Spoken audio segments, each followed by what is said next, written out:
구체적인 업무 지휘 감독을 할 법상 권한이 없는 거예요. 자기들이 뭔데 풀뽀뽀라고 시킨 경우도 있고요.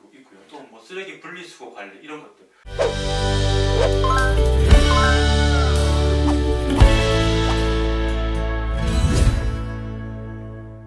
노가리 7회 오늘도 노동법률지원센터 박성훈 호소님과 함께 시작하도록 하겠습니다. 안녕하세요. 네, 안녕하세요.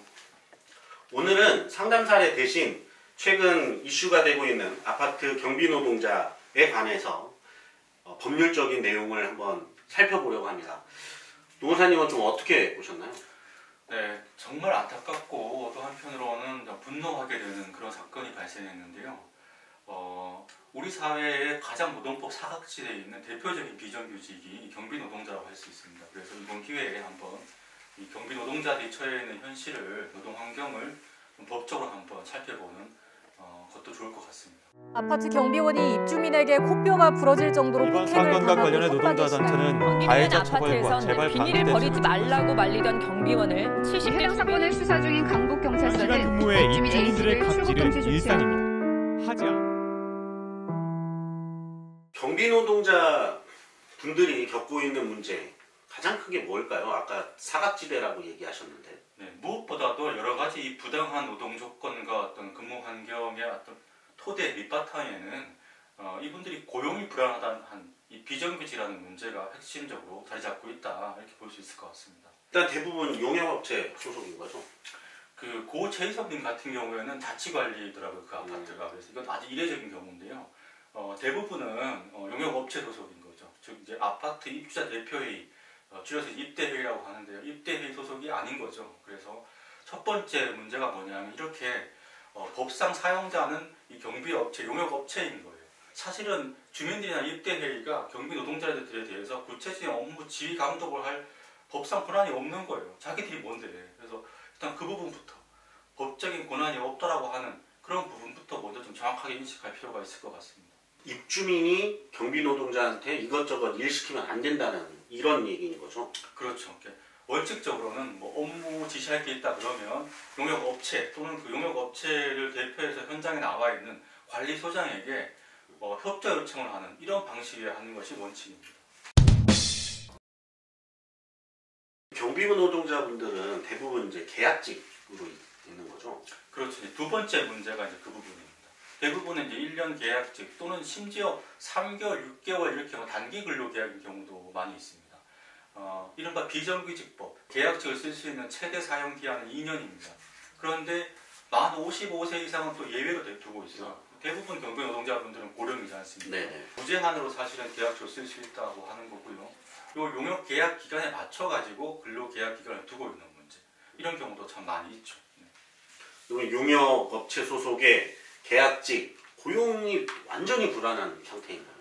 조금 마음에 안 든다, 눈밖에 났다 그러면은 계약 갱신이 안 되니까. 그러니까 굉장히 위법하고 부당한 현실을 감내할 수밖에 없는, 그냥 온갖 뭐 갑질과 또는 이제 뭐 비인격적인 대우에도 그냥 참고 일할 수밖에 없는 이런 문제가 일단 있는 거죠. 경비 노동자 이분들 보면 24시간 근무하시는 분들도 많아요. 업무 자체가 감시 업무인 경우 또는 이제 뭐 때때로 발생하는, 간간히 발생하는 일만 처리하면 되는 단속적 업무, 이런 이 감단직인 경우에는 사용자가 노동부의 승인을 받으면은 근로기준법상의 근로시간, 휴게 제도 자체가 적용이 안 됩니다. 휴게 시간을 두는 경우들이 많이 있는데요. 휴게 시간은 온전히 자유롭게 쉴 수 있어야 휴게 시간인데 사실은 휴게 시간에 일을 해야 되는 경우도 태반이죠. 한편으로는 임금도 딱 최저임금 수준인데요. 매년 최저임금이 인상되면 또 그에 맞춰가지고 휴게 시간을 늘려버리는 거예요. 12시간 일하면 3시간 휴게 시간이었는데 다음 해에는 4시간, 6시간 늘려버리는 거죠. 이런 식으로 실질적으로 임금 삭감이 발생하게 되는 이런 문제도 많이 있습니다. 최혜성님 같은 경우에는 이제 주차 문제로 입주민에게 폭행을 당했다는 거죠. 네. 근데 주차 관리나 택배 업무 이런 건 원래 경비 노동자 업무가 아니지 않습니까? 정말 중요한 지적을 해주셨는데요. 이 공동주택관리법이라는 법을 보면은 경비 업무 외에 부당한 지시나 뭐 명령을 할 수 없다고 정하고 있어요. 또 이제 경비업법을 보면은 경비업체는 경비원들에게 경비 업무 외에 다른 어떤 업무를 지시할 수 없게 돼 있습니다. 그런데 무슨 택배 뭐 보관 관리, 뭐 주차 관리, 맞아요. 또 뭐 풀뽀뽀라고 시킨 경우도 있고요. 또 뭐 쓰레기 분리수거 관리 이런 것들 그런 걸 왜 시키냐면 사실 이거 다 위법한 겁니다. 사실은 이런 걸 단속을 해야 돼요. 근데 이제 주무 이제 행정 그 부처가 경찰청인데 경찰청에서는 이제 바로 이런 것들을 단속하게 될 경우에 이제 경비원들에 대한 대량 해고가 발생할 수도 있다. 뭐 이런 우려 속에서 단속을 올해 말까지는 안 하겠다고 해놓고 있는 또 이런 문제도 함께 있습니다. 고용도 불안하고 근무 환경도 굉장히 안 좋은 상황인데 어쨌든 최후의 보루는 노동자 아니겠습니까? 공동주택관리법을 보면은 이 공동주택에 대한 관리 감독 권한을 각 지자체에 두고 있어요. 그래서 각 지자체별로 살펴보면 사실은 경비 노동자 보호를 위한 뭐 각종 조례나 규칙이나 가이드 같은 것들을 많이 두고 있긴 해요. 근데 이게 다 법이 아니다 보니까 강제력이 없죠.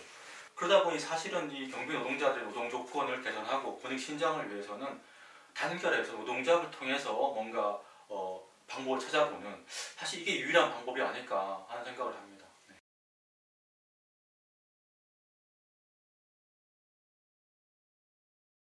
고 최희성님의 사건을 통해서 경비 노동자의 현실에 대해서 짚어봤습니다. 좀 더 노동 환경이 좋아지고 노동법의 사각지대에 있는 분들이 좀 더 나은 환경에서 일을 할 수 있도록 이 문제가 꼭 해결됐으면 하는 바람입니다. 오늘도 좋은 말씀 나눠주신 우리 박성호 노사님께 감사드리면서 오늘은 여기까지 하겠습니다. 감사합니다. 네, 고맙습니다.